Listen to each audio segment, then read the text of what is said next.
Forêt? Noir. Vent. Feu? Feuillage. Sac de couchage. Boue. Humidité. Pluie? Cendre? Hibou. Mal à la gorge.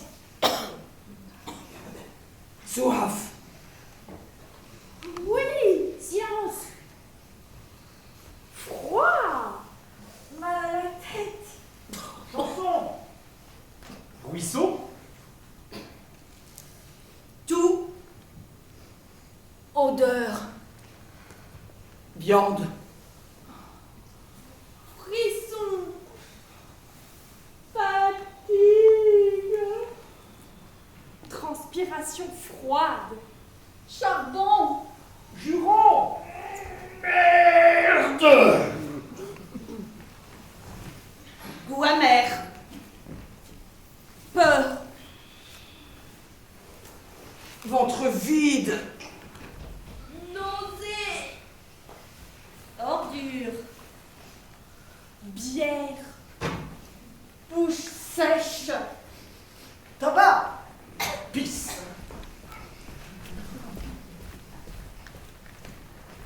Verre cassé. Pas dans la boue.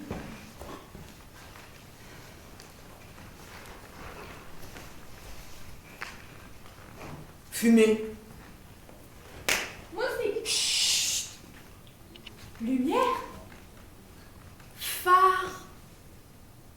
Sifflet. Sirène? Botte? Chien. Police. Police? Courez! Où ça? Et c'est tout. Courez. J'entends rien. Cours, cours! Merde! Plus vite. Merde. Mais cours, bordel, cours! J'en ai marre. Mais cours, c'est tout. Ras-le-bol. Ne pense pas, ne parle pas, cours, putain! Où? Cours! T'es fou. Mais il n'y a personne. Y'a personne. Attends, arrête. Respire. Il n'y a personne. Regarde, y'a rien. Écoute, y'a rien. Ça va aller. Personne. Personne.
Français à Beyrouth.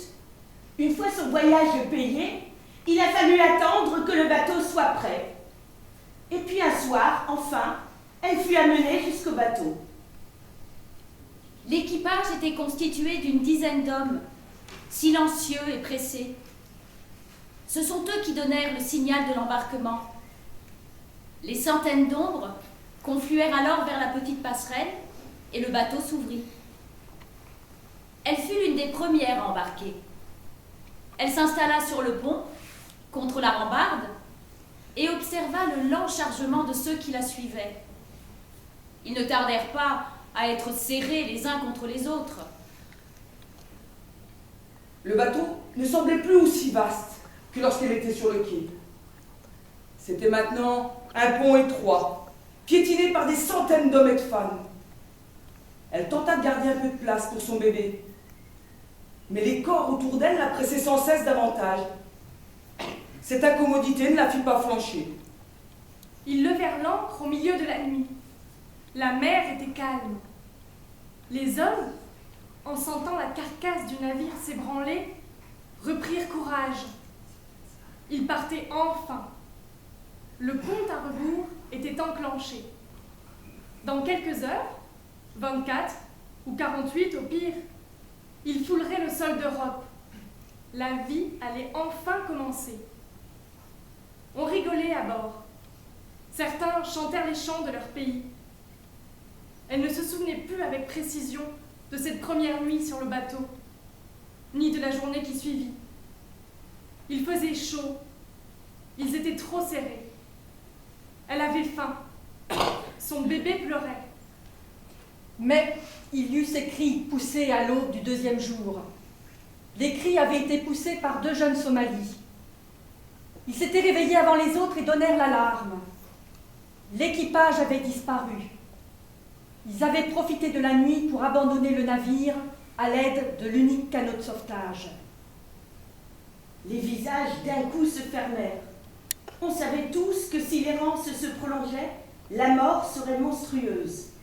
Elle les assoifferait, elle les éteindrait, elle les rendrait fous à se ruer les uns contre les autres. Tout était devenu lent et cruel. Certains se lamentaient, d'autres suppliaient leur Dieu. Les bébés ne cessaient de pleurer. Les mères n'avaient plus d'eau, plus de force. Plus les heures passaient, plus les cris des enfants faiblissaient d'intensité, par épuisement, jusqu'à cesser tout à fait. Les esprits sombrèrent dans une épaisse léthargie.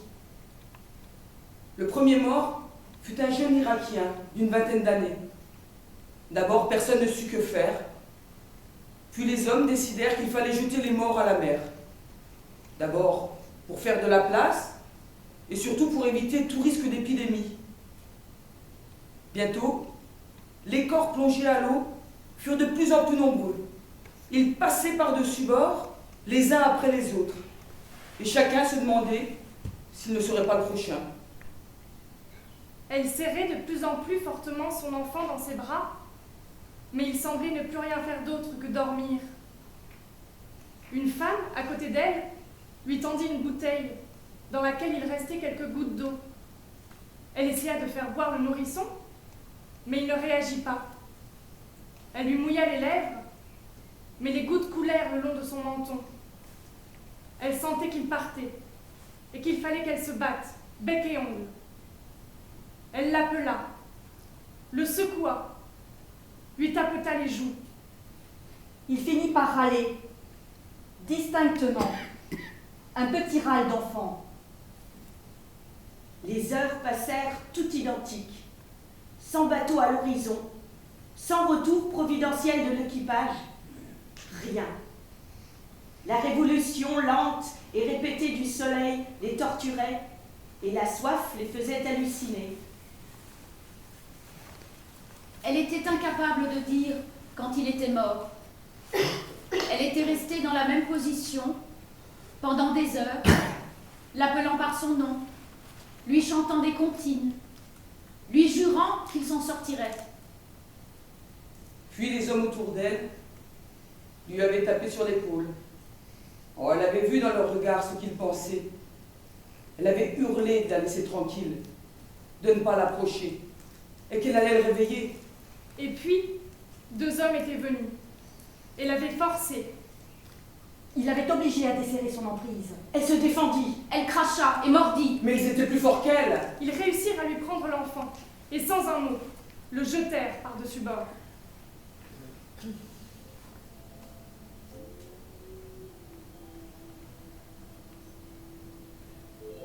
Elle se souvenait encore du bruit horrible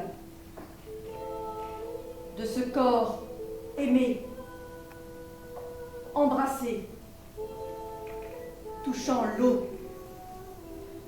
Son esprit assommé ne pensa plus à rien.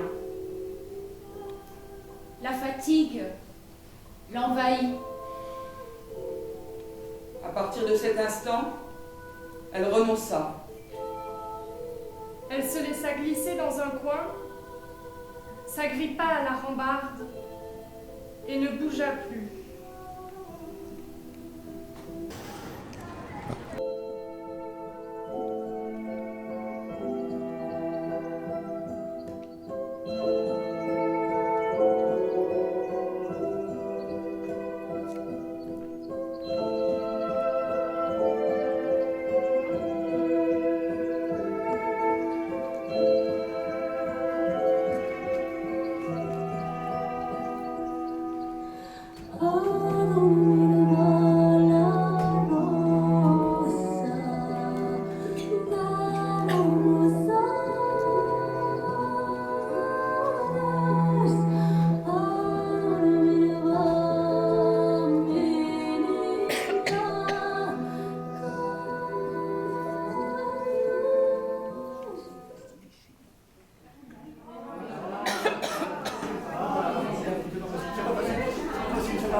Veuillez décliner votre identité. Nom, prénom, s'il vous plaît. Youssef, fils de Ali. Date de naissance. L'année de la grande sécheresse. L'avenir. Après la guerre. Tissane, quelle guerre? Ce serait plus simple si vous pouviez me donner une date plus précise. Le 12 février. Le 3 avril, 18 septembre. Samir ou Samuel? Je ne sais pas, c'est comme ça qu'on m'appelle. Nom du père, nom de la mère ensuite. Joseph, Le père a-t-elle? de mère Sarah. Myriam. Samantha. Tissane, c'est comme ça que je m'appelle. Quelle guerre? 34 ans. 23 ans. 26. Je ne sais pas. Si, c'est mon passeport. Si, c'est moi sur la photo. La photo est floue, hein? Je n'ai pas de livret de famille. On m'a volé mes papiers. Dieu m'est témoin. On invente, on parlera littérature après. On a dit qu'on pouvait devenir qui on voulait de l'autre côté. Depuis quand croit-on tout ce qu'on nous dit? Pas tous en même temps. Madame. Monsieur. S'il vous plaît, cuisinière. Chauffeur. Non, je ne peux pas écrire ça, c'est trop long. Quoi? Du travail. N'importe quel travail. Oui, vous. J'ai pas peur de travailler. Lana. Le père a-t-elle? Alyosha. De mère Mariana, de père Bogdan. Le père d'abord, la mère ensuite, s'il vous plaît. Aziz, comme mon père. Veuf. 8 enfants. 5 filles, 4 garçons. Dans le bâtiment. Ça fait 9. Gens du voyage, ça ne veut rien dire. Bon, vous allez nous donner un laissez-passer? Je suis désolé, je n'ai pas de catégorie nomade. Oh. J'ai faim. Bon, écoutez, je dois remplir toutes les cases du formulaire, nom, prénom, date de naissance, lieu de naissance, nom du père, nom de la mère, profession de la mère, dans l'ordre. Une fois que la procédure d'accueil sera formalisée, je vous expliquerai la suite.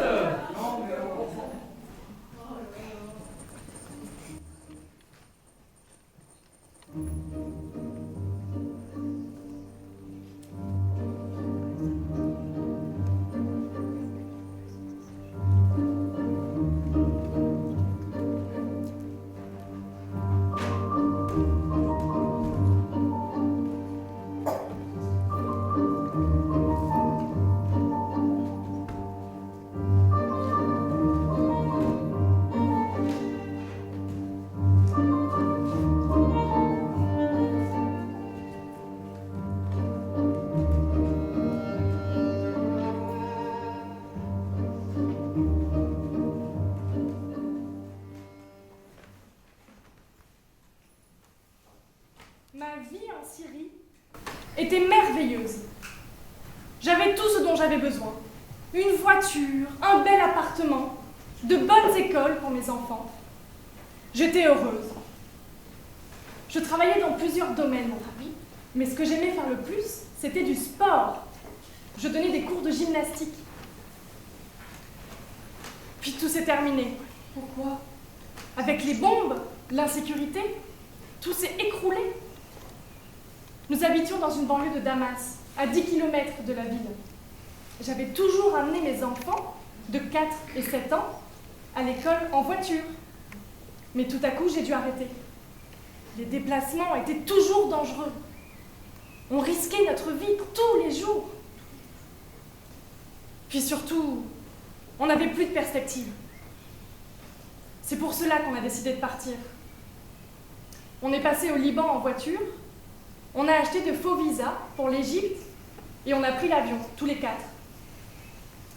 On s'est installé dans un village pas loin du Caire, où il y avait d'autres Syriens. Mais dès qu'on est arrivé, j'ai vite compris.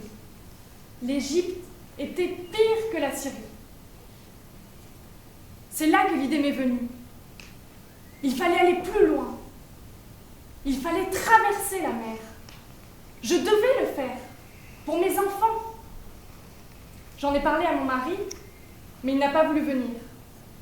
Je suis partie seule avec les enfants. Il a payé pour nous 3 $3 000 en tout. Il m'a dit, j'ai l'impression de t'acheter un billet pour la mort. Je lui ai dit, tout ira comme Dieu voudra. On arrivera sain et sauf.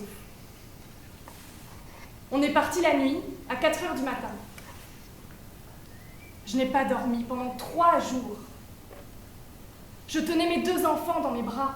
Je les tenais fort. J'ai pensé, si on doit mourir, on mourra tous les 3, ensemble.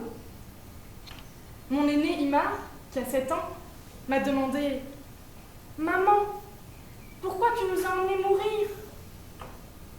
Je lui ai dit « Tout ira bien, ne t'inquiète pas. » Je parlais doucement à mes enfants, pour les rassurer. Au bout du 7e jour, on a aperçu le navire italien. Je me souviens qu'on a tous ressenti une joie incroyable. J'ai pleuré et pleuré. On avait laissé la mort derrière nous. Au bout de 2 jours, on est arrivé en Sicile.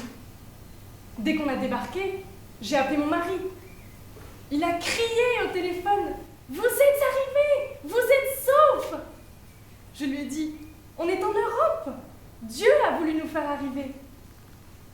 Puis j'ai regardé mes 2 enfants et j'ai pensé « J'ai fait tout cela pour eux. Ils ne devraient jamais plus vivre une expérience pareille. »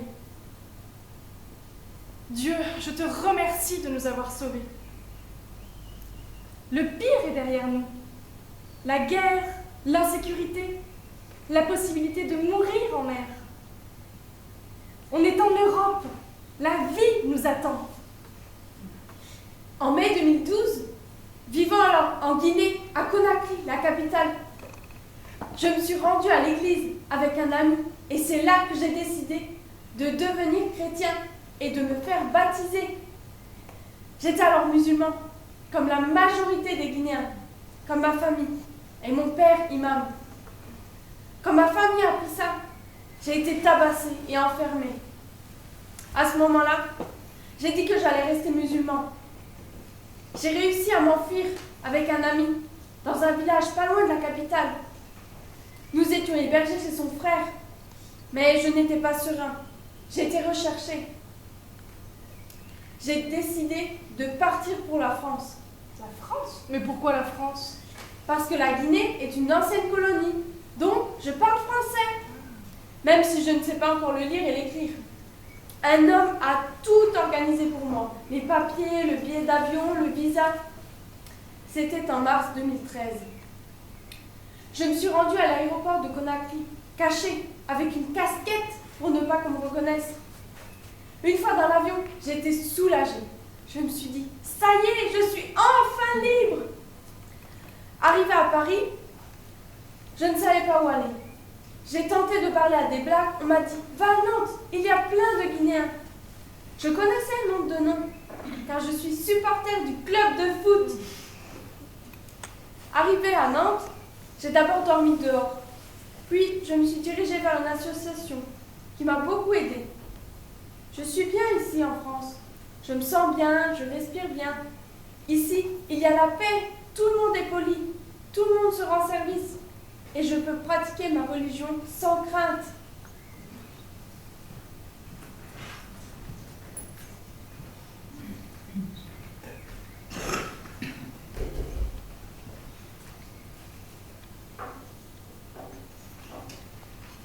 De toute façon, les chrétiens dans ces pays-là, ils se font tous zigouiller. Alors ils sont mieux dans les pays musulmans.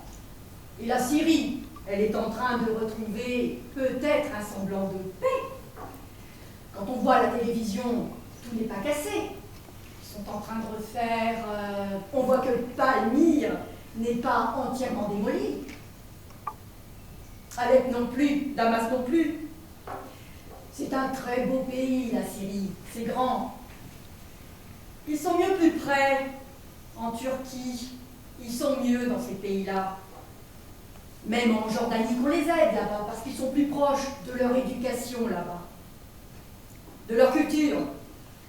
Ils ont beaucoup de mal à vivre ici parce que c'est pas la même éducation. On n'a pas la même culture, on n'a pas la même éducation. Les gens, Et ça, c'est pas être raciste, c'est la vérité. les gens avec des appartements agréables, ils n'ont pas envie de se retrouver devant un camp d'émigrés. Ça paraît du bon sens. Vous aimeriez, vous, que votre fenêtre de salle de bain donne sur un camp d'émigrés? Certainement pas. Il y a 3 générations que j'habite ici, alors je ne veux pas qu'on vienne me salir le quartier, hein.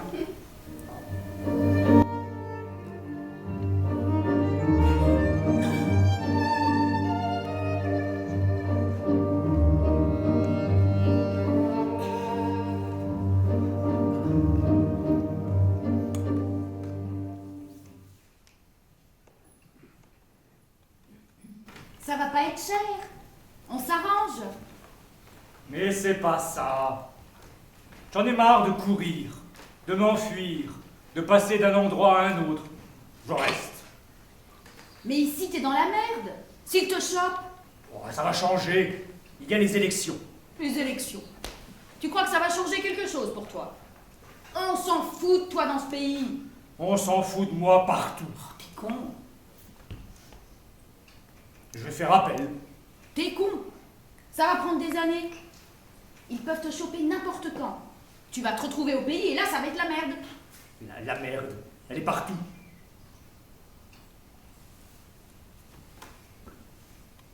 Épouse-moi.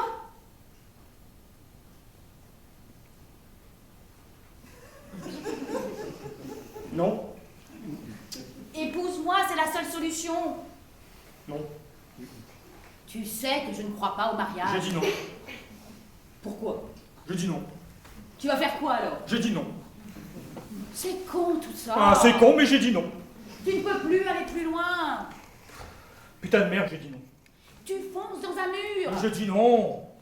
Moi, je connais la loi. C'est fini. Putain de merde, j'ai dit non. On a tout essayé. Plus rien à faire. Putain de merde, c'est non.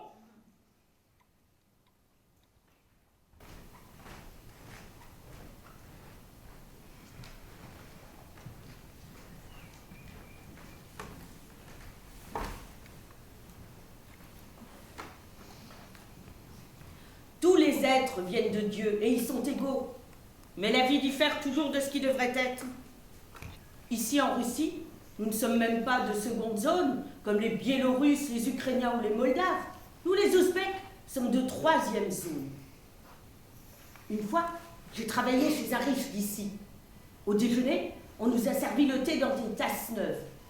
Après qu'on a bu, le propriétaire nous a ordonné de jeter ces tasses à la poubelle. Non. Ah, ça nous a violemment blessés. Ah, tu sais, chez nous, on jette la vaisselle quand elle a été touchée par un chien. Ah, mais sommes-nous pires que des chiens? Heureusement, c'est du passé. Là où je vis et travaille en ce moment, je ne suis pas considérée de cette façon-là. Ah ouais? Ah non. J'ai de la chance avec mon employeur. Chez lui, Je suis comme de la famille. Il y a 2 ans, ma mère est morte.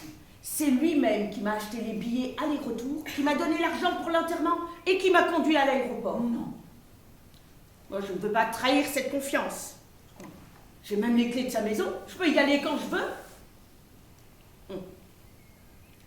Je me souviens quand je travaillais au chargement. Pendant le ramadan, je ne suis pas allée déjeuner à la cantine.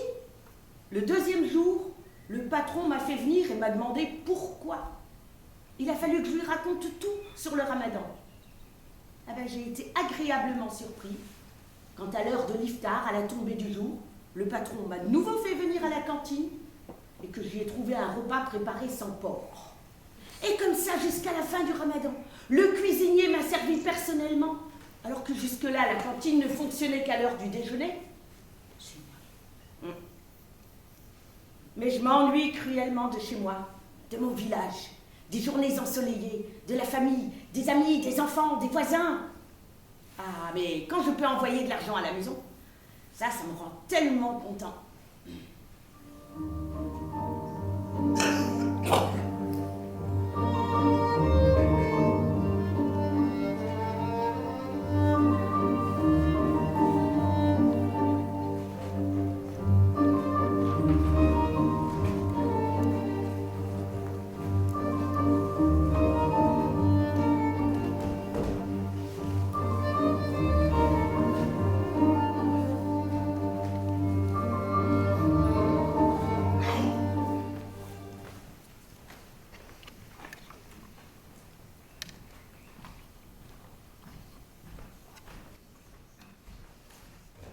C'est-tu toi, Paul?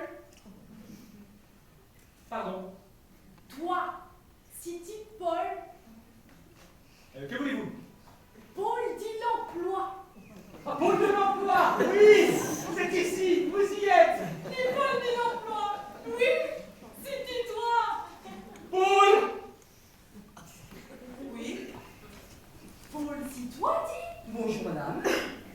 Dis Paul, toi? Je me nomme Paul, oui. Je crois que je n'aurai pas la patience pour gérer la petite dame. Je te la laisse, je prends ma pause. Bonjour, madame. Bonjour, Madame Paul. Rendez-vous? M'y voici. Comprenez-moi bien, chère madame. Ah, je t'y comprends. Tu parles très bon. Pour être reçu ici, il faut avoir un rendez-vous. Rendez-vous. Oui, Mélodie, Simone. Lady, Simone, c'est ma voisine. Mélodie, vas-y, Paul dit l'emploi, cours-y vite. le bonheur est dans le pré. Cours-y vite, cours-y vite. Le bonheur est dans le pré, cours-y vite. Il doit filer. Encore un Paul, chère madame, un Paul fort. Demande-lui ses papiers. Prenez votre pause, Jean-Paul. Allez prendre l'air. J'ai arrêté de fumer. Dis Jean-Paul, toi? Chère madame, auriez-vous l'extrême obligeance de me présenter vos papiers? Les papiers, les voici. Et les françaises? Française? Ah bah d'après ces papiers, oui. Défaut. Les pas du faux, les tout neufs. Vous êtes française, c'est formidable. Je m'étonne en silence. Allez prendre votre pause, Jean-Paul. J'indispose? Ainsi vous êtes française, chère madame. J'y suis comme j'y suis.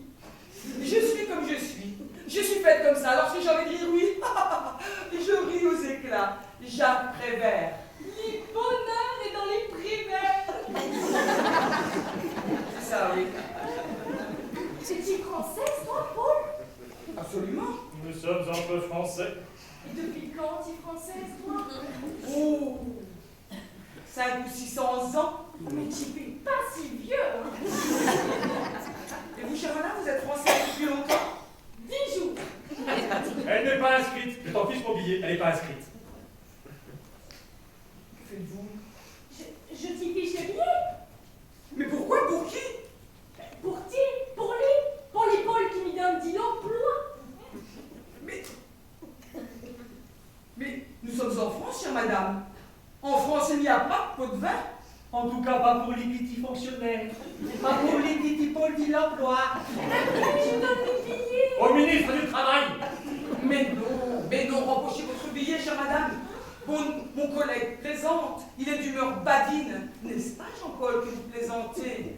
Au ministre du Travail, pourquoi pas au président? Au président, je donne les billets. Mais non, rembauchez votre billet, c'est moi qui vais vous donner quelque chose. Un papier sur lequel il y a écrit un numéro. Le numéro unique. Unique.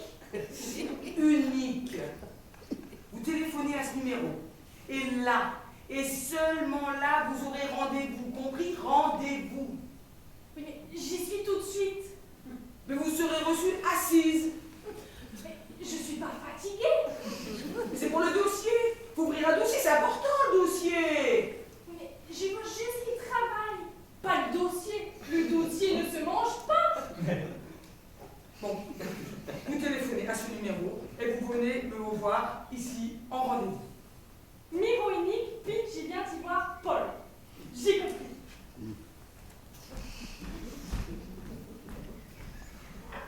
Un petit poème, Jean-Paul?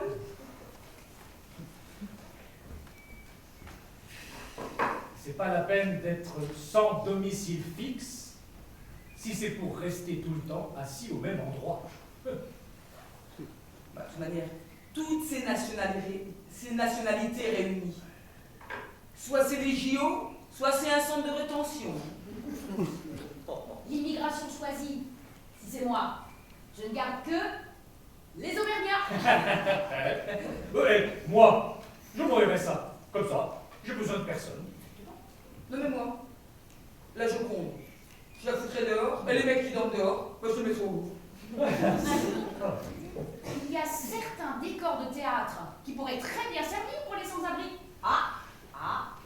Mais quand tu es né en France, tu n'es pas forcément français. Tu dois être né à l'intérieur d'une Française. Ah ouais. Non mais là, c'est comme avant, avec le voile. Toutes les Arabes se ressemblent. C'est comme nous au ski avec le bonnet. Mais les femmes voilées, on voit rien. Si ça se trouve en dessous, c'est des hommes. Mais le voile islamique, de haut en bas, c'est plus un voile, c'est un pneu de camion. Oui, mais si on interdit le voile islamique, il faut aussi interdire la coiffe bigoudelle. Ah oui, oui. En Bretagne, la burqa, ça s'appelle un kawaii. Mais la burqa, c'est du cache-misère. Non mais c'est l'homme. C'est l'homme qui oblige la femme à porter la burqa.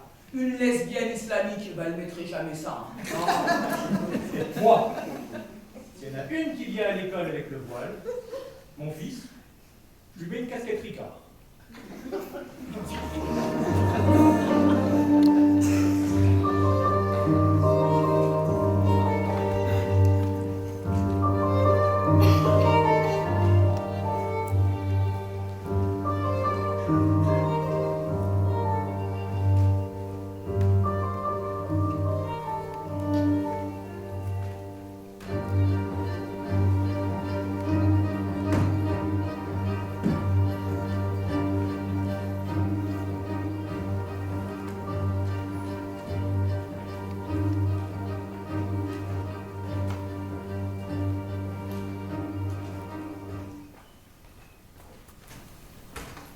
De mon côté, j'ai rencontré Kibrom, un Érythréen.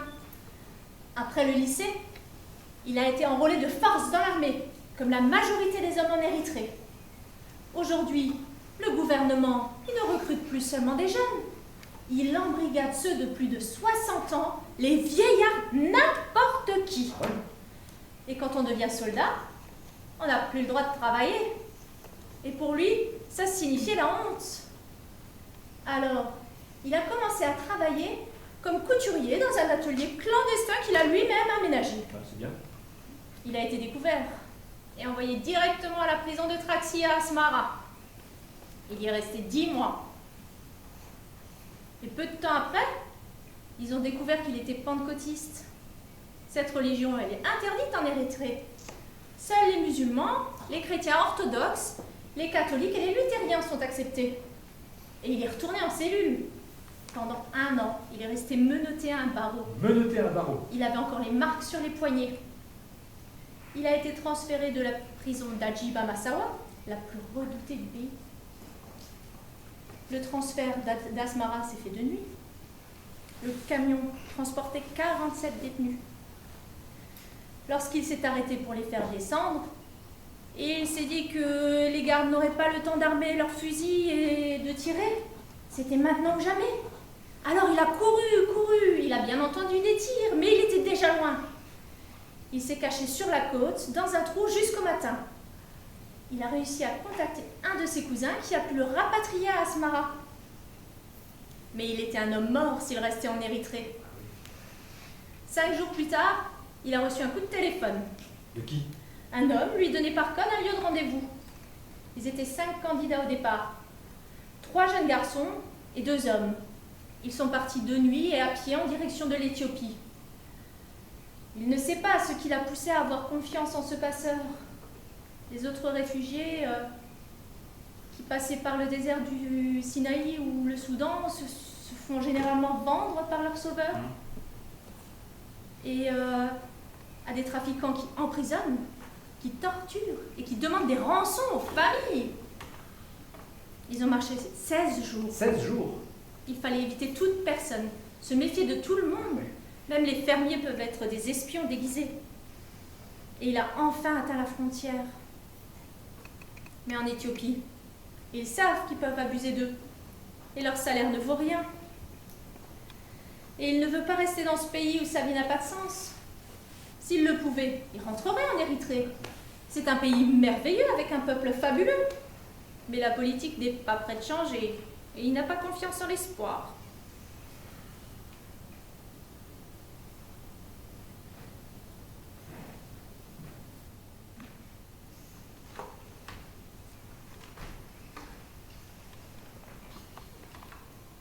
Monsieur, vous avez sollicité auprès de mon service, en date du 10 mars 2006, le statut de réfugié. Au vu des documents produits à l'appui de votre demande, j'observe que cette demande est manifestement infondée. J'ai l'honneur de vous informer que le statut de réfugié peut être demandé en application de l'article 1er A2 de la Convention de Genève du 28 juillet 1951 par toute personne qui répond à la définition de l'article asile conventionnel. C'est-à-dire qui, craignant avec raison d'être persécuté du fait de sa race, de sa religion, de sa nationalité, de son appartenance à un certain groupe social ou de ses opinions politiques, se trouve hors du pays dont elle a la nationalité et qui ne peut, ou du fait de cette crainte, ne veut se réclamer de la protection de ce pays. Ou qui, si elle n'a pas de nationalité et se trouve hors du pays dans lequel elle avait sa résidence habituelle à la suite de tels événements, ne peut, ou en raison de la dite crainte, ne veut y retourner. En l'absence d'un document attestant votre persécution dans votre pays d'origine, je présume que vous n'encourez pas un risque sérieux qui pourrait faire l'objet d'une demande d'asile. En conséquence, il ne m'est pas possible de réserver une suite favorable à votre demande. Je vous prie de croire, monsieur, à l'assurance de ma considération distinguée. Il y a un avis de passage dans la boîte aux lettres. Je pense qu'on a une réponse, c'est pour demain. Je viens avec toi. Tu veux y aller toute seule? Ça va bien se passer, tu vas voir. De toute façon, le dossier était complet, il ne manquait rien.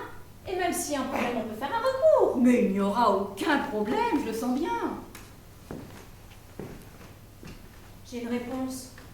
C'est génial, ça peut être la fin de toute cette galère. Mais ça va bien se passer. Ne reste pas comme ça. Ça sert à rien de stresser. On va attendre jusqu'à demain, et puis même on ira jusqu'au bout, je te le promets. Mais ça va bien se passer. Ça va? Dis quelque chose. S'il te plaît, parle-moi. Tu es fâché? J'ai dit quelque chose qui t'a fâché? Dis-moi tout. Mais je suis là pour toi. Tu es avec moi. On est deux. On est ensemble. Tu n'es pas seule. Je vais aller jusqu'au bout. Je ferai tout pour toi. Tu vas voir, ça va bien se passer, je le sens. Allez, c'est bon. On arrête de parler de ça. Tu veux manger quelque chose? Tu veux sortir? T'as pas envie? T'as pas faim? Moi non plus d'ailleurs. Tu veux boire quelque chose? De la bière ou du vin? Allez, du vin. Rouge ou blanc? Sec ou demi-sec? Bah... Qu'est-ce qui se passe? Tu dis rien, ça va? Détends-toi un peu. Rien n'est encore décidé. Je n'aurais pas dû te le dire. J'aurais dû attendre demain matin. Je m'en veux, tu ne vas pas dormir de la nuit. C'est sûr. Mais ce n'est rien, je te dis. On va trouver une solution de toute façon. Ça va bien se passer. Fais-moi confiance.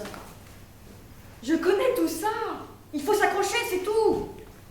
Ça va bien se passer, aucune raison de stresser. De toute façon, je corresponds à tous les critères. Et de toute façon, tu es là et tu vas tout faire. Mais on arrête de parler de ça. Attendons demain. Je viens avec toi, je vais ouvrir cette lettre pour toi. Tu ne dois pas passer par là.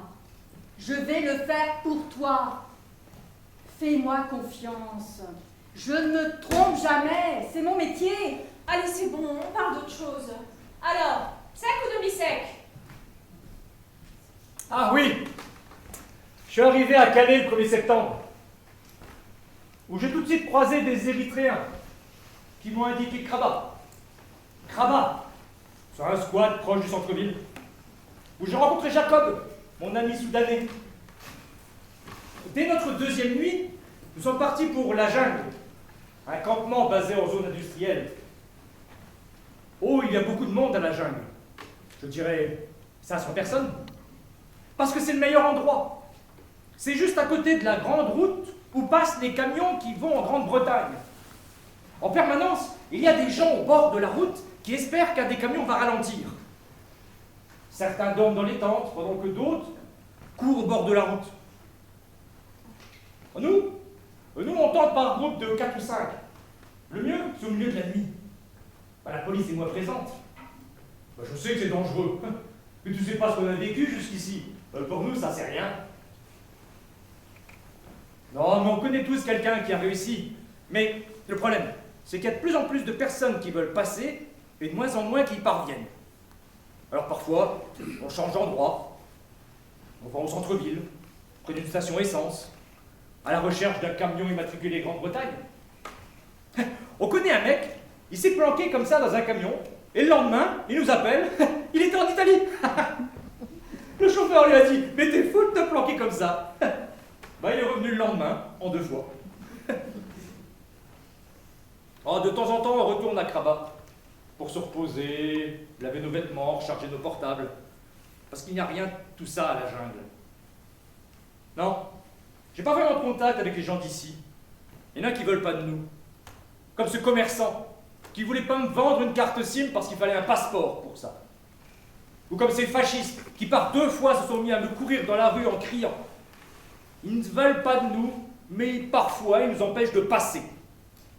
Ouais, il y a de bonnes et de mauvaises personnes partout, mais je m'attendais pas du tout à voir ça ici. On est en Europe, les gens vont à l'école. T'as vu nos conditions de vie? On dort parfois par 10 par tente. Ouais, si je le pouvais, j'essaierais de changer tout ça. J'ai toujours voulu avoir un bon métier et puis faire des études. Lorsque tu es érythréen, tu ne fais que survivre en Éthiopie. Je parle un peu anglais, et je sais qu'au Royaume-Uni, on te donne des papiers en moins d'1 mois. J'y ai des amis, en Australie aussi, en Suisse, mais ils ne m'ont pas poussé à partir. Seule la vie m'a poussé à le faire. Bah, peu importe d'où tu viens, nous sommes des êtres humains avant tout.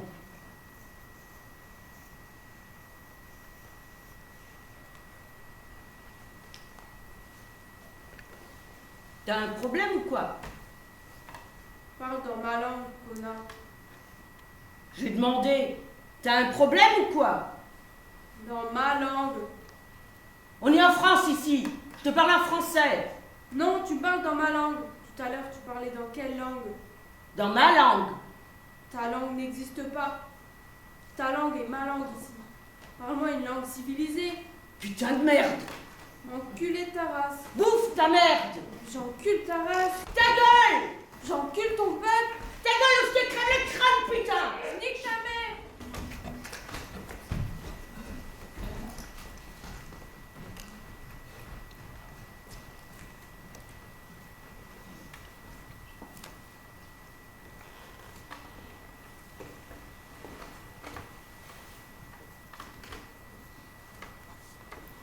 Au début des années 90, il y avait beaucoup d'attentats terroristes au Sri Lanka. Nous n'avions pas confiance. Si quelqu'un oubliait un sac dans le bus, on avait tout de suite peur que ce soit une bombe. Quand on partait le matin, on ne savait jamais si on allait rentrer le soir. Je suis partie une première fois en France en 1993, avec un visa de tourisme. J'y suis restée 9 mois. Puis, nous avons pensé que les choses allaient s'arranger, alors je suis rentrée. Ça n'a pas duré. J'ai voulu repartir, mais comme mon visa était expiré, j'étais fichée à l'ambassade, je ne pouvais plus repartir.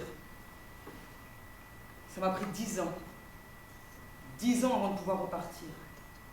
Pendant ces 10 années, j'ai bien essayé de m'installer ailleurs. À Singapour, en Thaïlande, en Malaisie, en Inde, au Japon. Mais je n'avais pas de bonne situation. Nous sommes repartis tous ensemble, mon mari avec mes 2 enfants de 8 et 10 ans pour la France. C'était le 2 juillet 2004. En 10 ans, nous avons déménagé 14 fois. Au début, on était logés dans des hôtels, on s'installait et on nous disait « Demain, vous devez être partis ». Alors, on faisait nos bagages. On était dans un hôtel, place Clichy, qui était affreux. Il y avait des rats sous le lit. Un autre, à Château-Rouge, qui était bien. Puis après, on était à Saint-Denis, dans un appartement.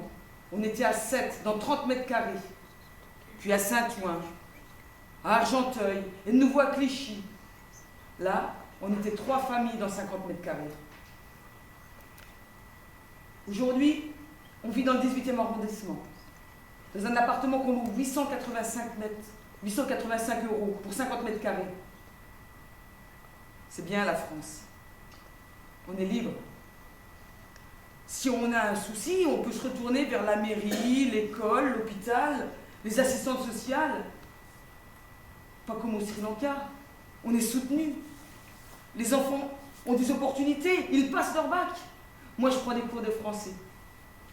Et au mois de janvier, je vais ouvrir un restaurant. On sera 3. Un Afghan, un Syrien et moi. Je vais cuisiner des spécialités sri-lankaises végétariennes. Ah, si on travaille beaucoup, on peut se faire pas mal d'argent. Et si c'est bon, les gens viendront.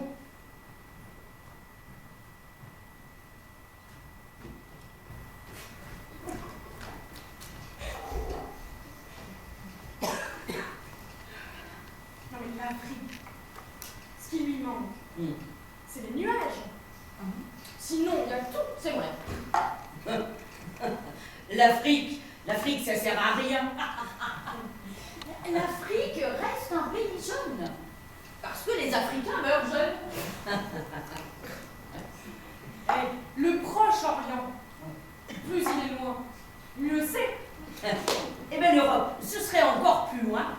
Ça ne me dérangerait pas. Hein, pour moi, un Suédois, c'est pas un immigré, hein. Et quitte à avoir un tremblement de terre, autant que ce soit en Arménie, plutôt qu'à Limoges. Ben, à Limoges, t'as de la vaisselle. En Arménie, ben t'as rien. T'as rien. T'as rien.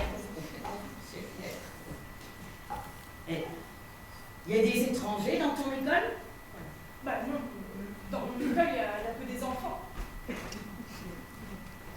Moi je dis, c'est pas en mettant plus de flics qu'on aura plus de sécurité. C'est en mettant moins d'étrangers. Mais avec mon chien, on se comprend, même s'il y a la barrière de la langue. Hier, 5 heures de retard le TGV. Ah, mais quand c'était les trains pour Auschwitz, Ils étaient un peu plus consciencieux à la SNCF. De toute façon, on va finir par regretter les Allemands, à force de se battre contre les Arabes. Et puis, si tous les gens du monde se donnent la main, hein, c'est qui bosse?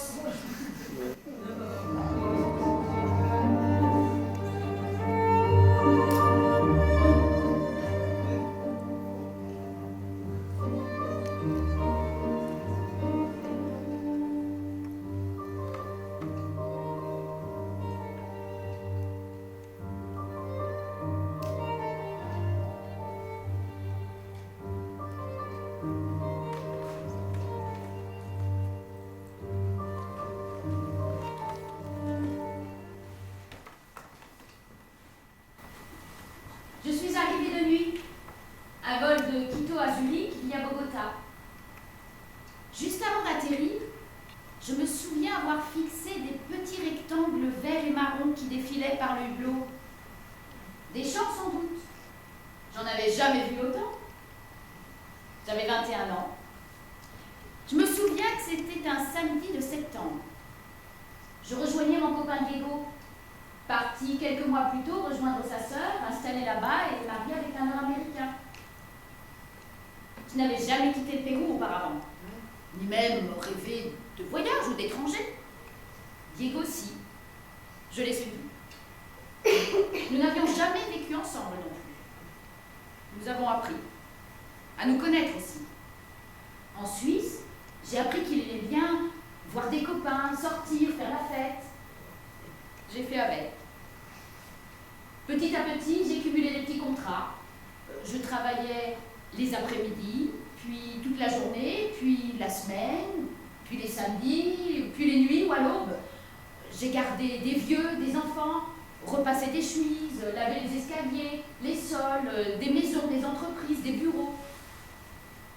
Il y avait 3 règles que Diego me répétait en permanence. Ok. Pas de retard, pas de faute, pas de bruit. Nous étions des illégaux. La première année, il est sorti avec des copains. Ils étaient sur le chemin du retour quand ils ont croisé une patrouille de police. Diego n'avait aucun papier sur lui.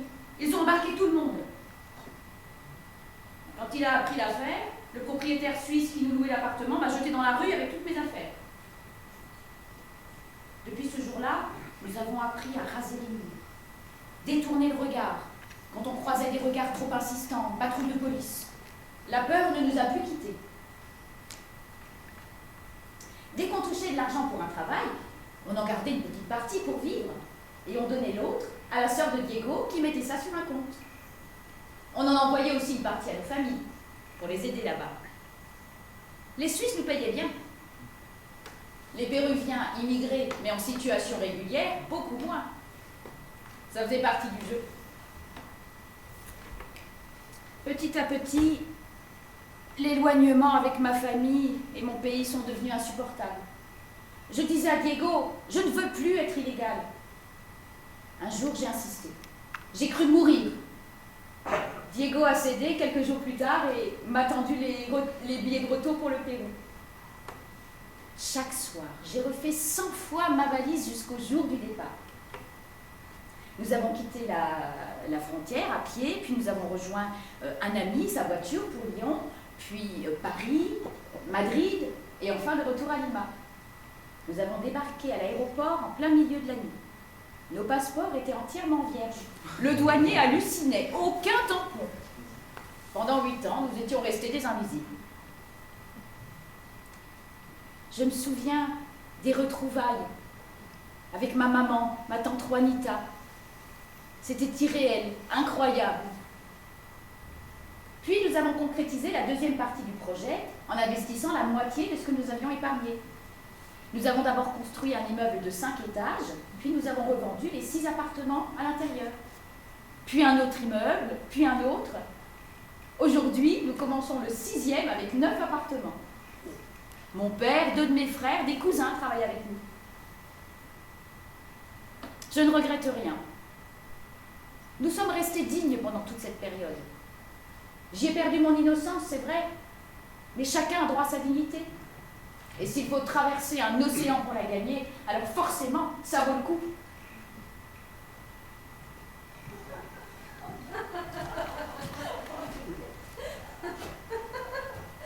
Il y a à peine 50 ans, les Noirs, ils n'avaient même pas le droit de prendre le bus avec les Blancs. Et aujourd'hui, ils élisent un Noir. Mais remarque, si tous les Noirs étaient présidents, ils ne les auraient pas dans le bus. C'est pas faux, c'est pas faux. Oui, mais aux États-Unis, ils ont des Noirs capables de se faire élire président. Nous, en France, on n'a que des Noirs normaux. Les Noirs, oui, mais les Algériens, c'est pas des gens de couleur, c'est des Arabes. Martin Luther King, il doit se retourner dans son rêve. Eh ben moi, à la place des Twin Towers, je mettrais des charcuteries géantes pour faire chier les Arabes. C'est une bonne idée. Ouais. Mais les gens qui meurent de faim, si tu les nourris, du coup, ils meurent d'autres choses. Mais oui, en Éthiopie, si tu leur parachutes de la choucroute, ils font des cabanes avec. Et la guerre, ça fait monter le prix de la viande et baisser le prix des gens. Bah, à croire que les gens, c'est pas de la viande. C'est comme la traçabilité. Ça serait bien plus utile pour les migrants que pour la viande. Hein. Mais c'est pas parce qu'on mange pas de cochon qu'il faut mettre des bombes. Le français, il est capable de donner des juifs pendant la guerre. Mais un coin de champignon, ça jamais. Mais arrêtez de nous faire chier avec votre patrimoine, avec vos frontières, avec votre terre, avec votre accent. Ras-le-bol de l'identité. Votre fromage, votre vin, vos châtaignes de mer, vos sentiers à la con. Les gens d'ici me font gerber. Partout dans le monde, tu as des gens d'ici. Oh, regardez comme c'est beau. Notre paysage, notre musique, notre terre, notre langue régionale. Mais achetez donc des valises et partez en voyage. Ne cessez plus de bouger. Baisez aux antipodes, fabriquez des métisses, changez la couleur de votre peau. Si tu dois être de quelque part, que ce soit du monde, il n'y a pas d'autre solution. Le petit coin où tu habites, tu l'empruntes au monde. L'avenir ne t'appartient pas. Tu l'empruntes au monde et à tes enfants. Alors tu restes humble. Tu dis merci. Et tu ne la ramènes pas.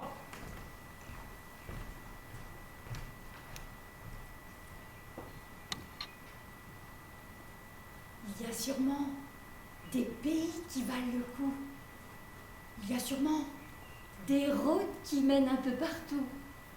Il y a sûrement des enfants rebondissant sur le ventre des éléphants et des pourquoi pas qui mènent jusqu'à demain.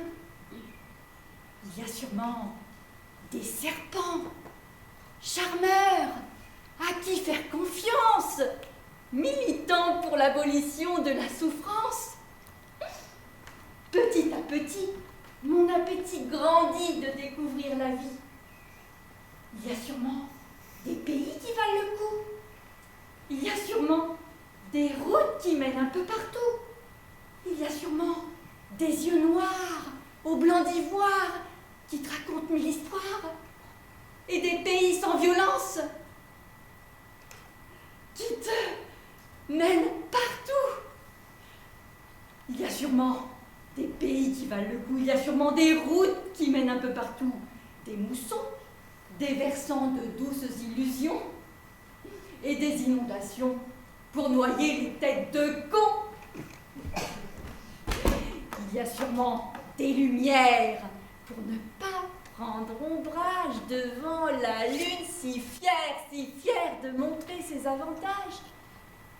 Et des chiens qui gaiement t'ouvrent ton chemin. Et des malandrins qui jamais te volent, jamais rien. Il y a sûrement des pays qui valent le coup.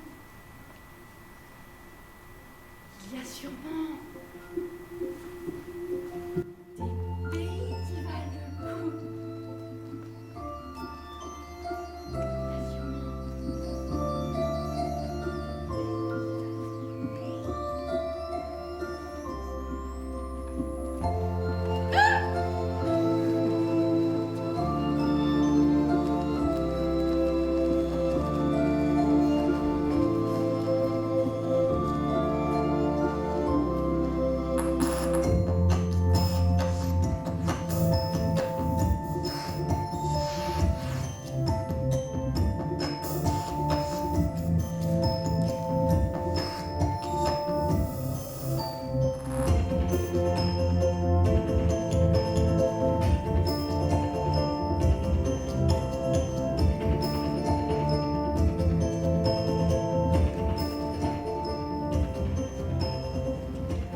Il y a des gens sans passeport. Il y a des gens sans passé. Il y a des gens sans mémoire. Il y a des gens sans histoire. Il y a des gens sans bagages, sans meubles, sans archives. Il y a des gens sans odeur, sans empreinte. Il y a des gens qui ne laissent pas de traces. Des gens qui marchent le long du mur. Il y a des gens qui se perdent dans la nuit. Qu'on croise un jour et qu'on ne reverra peut-être plus jamais. Des gens qui parcourent des kilomètres tous les jours. Des gens qui ne dorment pas. Des gens qui ne parlent pas. Des gens qui doivent se taire. Oui, il y a des gens comme ça. Je rêve d'un monde où il n'y aurait ni étrangers, ni migrants. Je rêve d'un monde sans émigrés. C'est au fond de nos poches que subsistent murs et frontières. Ce sont les passeports que nous transportons. Il y a ceux qui présentent les bons passeports et les autres, ceux qui donnent les mauvais passeports. Lorsque tu présentes un bon passeport, tu passes la frontière sans angoisse. Et quand tu es détenteur d'un mauvais passeport, tu n'échappes pas au syndrome de la frontière. Et les gens qui souffrent du syndrome de la frontière changent ainsi constamment de nom, d'origine, de pays. Mais le regard qu'ils portent sur la frontière et le regard qu'elle leur rend reste inchangé, quelle que soit l'époque. Parce que le monde évolue d'une manière cyclique. Tantôt on abat d'anciennes frontières, tantôt on en érige de nouvelles. Quel que soit le côté de la frontière où nous nous trouvons, nous sommes tous des émigrés en ce monde. Avec un permis de séjour temporaire, sur cette terre, nous sommes tous condamnés à n'être que des passants,